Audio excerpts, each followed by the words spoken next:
Sir अपने बोल देंगे।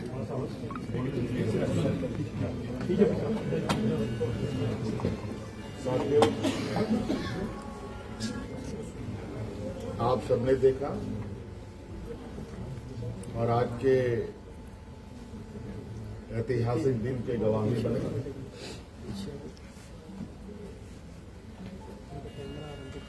आज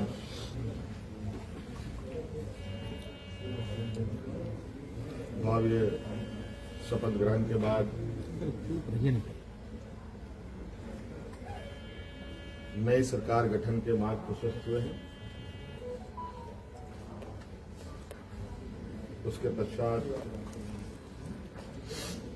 आज हम लोग प्रगति भवन में आए हैं और बहुत सारे बिंदुओं के साथ पदाधिकारियों को निर्देश भी दिया गया। उनमें से कुछ महत्वपूर्ण बिंदु हमारे सामने थी, जिसका हम लोगों ने निष्पादन किया।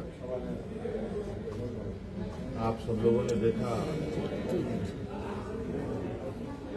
और आप सब लोगों को मालूम है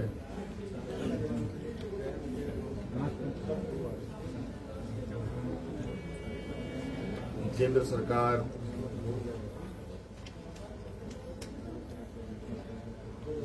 देश की रक्षा हेतु अग्निवीर जैसी कार्यक्रम को चला रही है।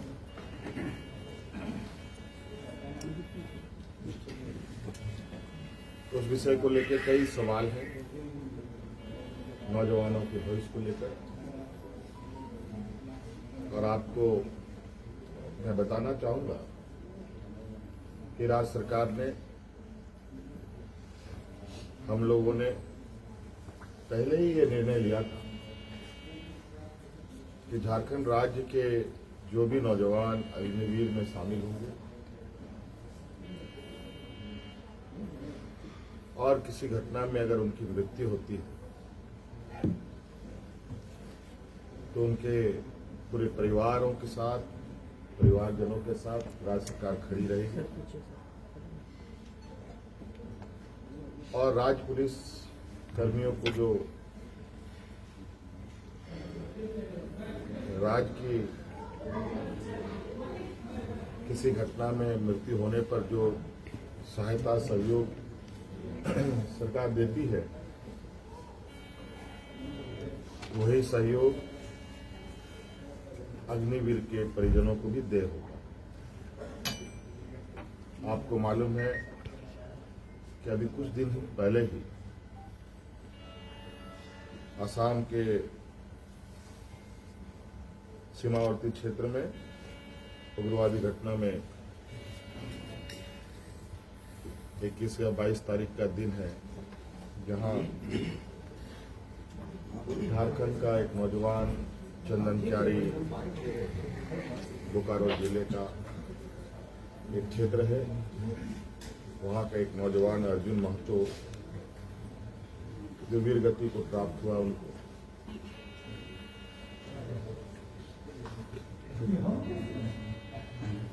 और आज हमने उनके परिजनों को बुलाया। उनके भाई को हम लोगों ने एक नियुक्ति पत्र दिया और 10 लाख रुपए अनुदान भी उन्हें उपलब्ध कराया गया और उनके भाई बलराम महतो बोकारो समरानगर में चतुर्थ वर्ग के पद पर उनको नियुक्त भी किया गया।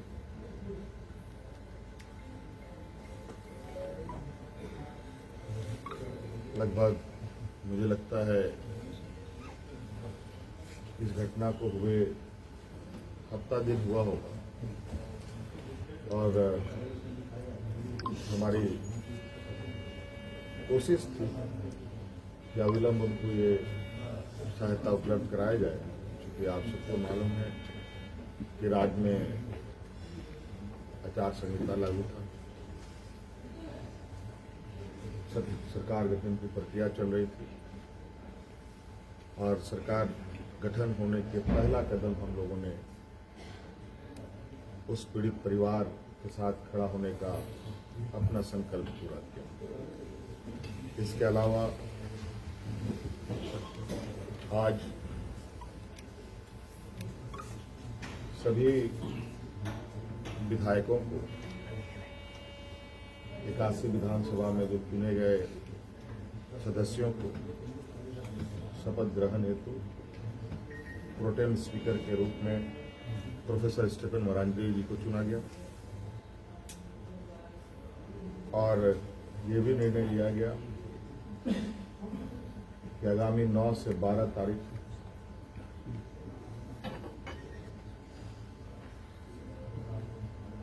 सरकार का प्रथम सत्र आहूत होगा और ये भी निर्देशित किया गया कि जो हमने निर्णय लिया था कि मैया सम्मान योजना के तहत दिसंबर माह से महिलाओं के खाते में 2,500 रुपये देने का उसे भुगतान किया जाएगा प्रति माह। केंद्र सरकार में हमारा जो बकाया है 1,36,000 करोड़ रुपया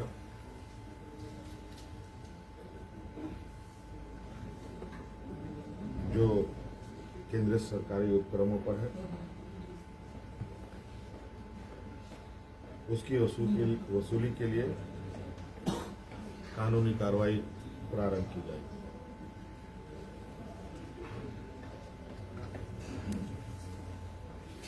आपको पता है ये राज्य देश का सबसे पिछड़ा राज्य है। यहाँ पर सामाजिक सुरक्षा, सोशल सिक्योरिटी अत्यंत महत्वपूर्ण और आवश्यक है। इसके तहत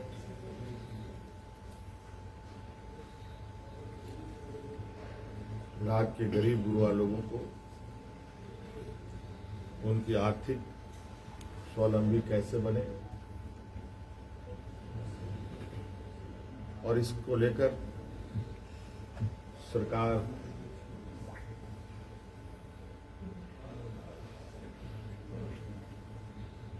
को अपनी आय बढ़ाने की आवश्यकता होगी। इसके लिए नए स्रोत खोजे जाएंगे। खनन क्षेत्र में लागू या चल रहे पुराने करों की समीक्षा होगी और उसमें वृद्धि एवं न्यायिक मामलों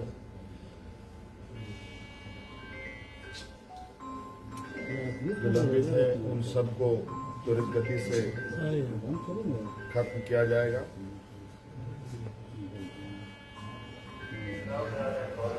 खनन क्षेत्र में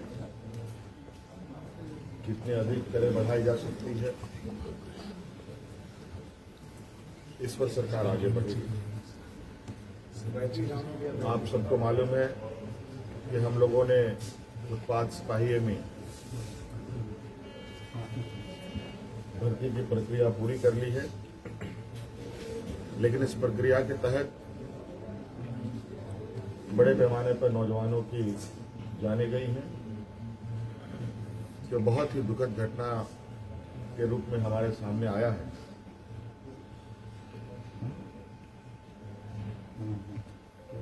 क्योंकि भविष्य में भी बड़े पैमाने पर पुलिस की बहाली होनी है, इसलिए अविलंब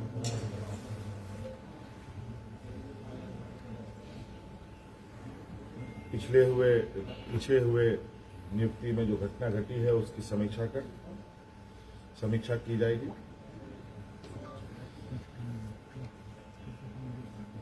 राज्य में सभी पदों पर नियुक्ति के लिए जेपीएससी और जेएसएससी तथा अन्य प्राधिकार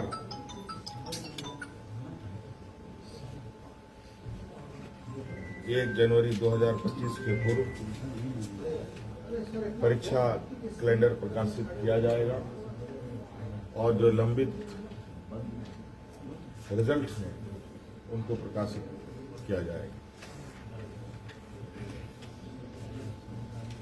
साथ साथ में यह भी निर्णय लिया गया असम में जो वहां के चाय बागान में बरसों बरस से यहाँ के मूल वासियों को ले जाया जा करके जो वहां बसे हैं, जो विशेषकर जनजातीय समूह जो झारखंड मूल के हैं,